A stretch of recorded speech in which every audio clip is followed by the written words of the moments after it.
Къщата на Райна Поп-Георгиева Футекова-Дипчева, останала в паметта на българите като Райна княгиня, е свидетелство за възрожденската архитектура на Панагюрище.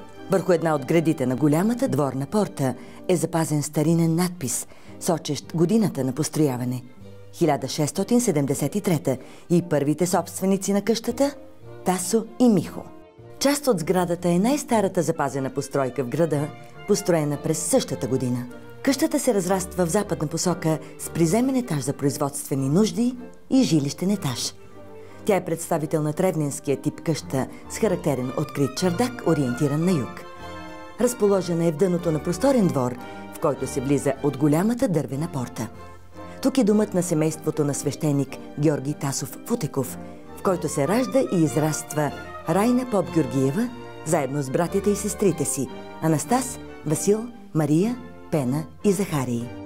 В разгара на подготовката на Априлското въстание 1876 година Райна Поп-Георгиева Футекова е 20 годишна и тя е учителка в местното девическо училище.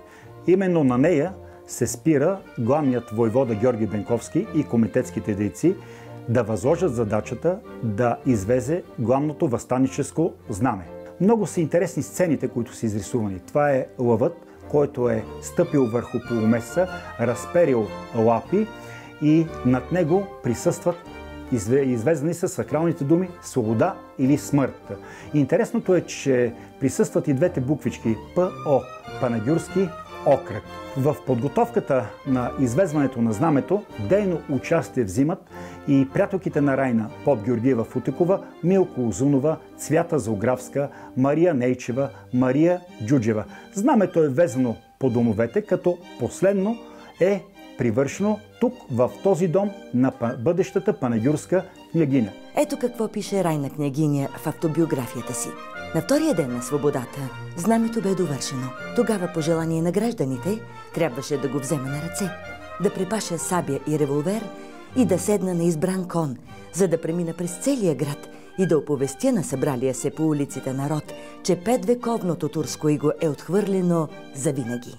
Това беше най-тържественият ден на нашата кратковременна свобода. Тежка е съдбата на панагюрци на 30 април, защото аскерът и башибозукът навлизат в града. Всяка къща става крепост и именно същия ден башибозук и редовна войска нахуват в двора на родния дом на Райна Поп-Георгиева Футекова, като разсичат голямата дъбова порта, а свещеник Георги Футеков прави опит да ги умилостиви, но той е покосен от башибозушката ръка и загива в дома си, където е погребан в двора. Точно това принуждава малко по-късно, с цел да спаси своите роднини, Райна Поп-Георгиева Футекова да се предаде на османската власт. Следват месеци на голямо страдание и изпитание.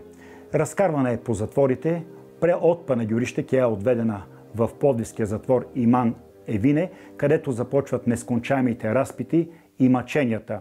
Но тя се държи с голяма твърдост, упоритост и стоически на всички мъчения. Именно това заинтригува и голяма част от европейската обществена мисъл, Юджин Скайлер, Дженуари Алойсиус Магахан, и те се застъпват пред османската власт за освобождаване на панагюрската княгиня. На 31 юли 1876 година тя е освободена от затвора след тежките мъчения и има възможност да отиде да се учи в европейските учебни заведения. Тя избира и заминава за Русия. Тук тя завършва акушерство и можем да отбележим, че тя е първата професионална българка акушерка. През 1882 година Райна Поп-Георгиева Футекова се завръща в родното си Панагюрище и тук тя свързва живота с Васил Иванов Дипчев, местен деец, панагюрец, учител, участник в Априлското въстание. По време на първото голямо честване на Априлското въстание, 1901 година, Райна Поп-Георгиева Дипчева се включва с голямо усърдие. Тя възпроизвежда главното въстаническо знаме, като в един ъгъл е избродирано времето 1876 година, 1901 година и Райна Поп-Георгиева. Като в Панагюрище за тържествата присъства целият министерски кабинет, присъства княз Фердинанд, присъстват всички интелектуалци, а нея я посрещат като истинска българска княгиня. И когато отправят едно слово към нея, че се покланят към делото, което тя е сътворила за нас българите, тя отговаря най-скромно, че нищо не е направила, а единственото нещо, което тя е направила, че е изпълнила своя дълг към отечеството си, което тя има щастието да го види свободно. Народната героиня Райна Поп-Георгиева Футекова-Дипчева, превърнала се в символ на българското родолюбие, борбеност и готовност за саможертва, умира на 29 юли 1917 година. Посещавайки музея на героинята, вие имате възможността да усетите духа на епохата и богатата историческа памет, съхранени в тази свята за българщината къща.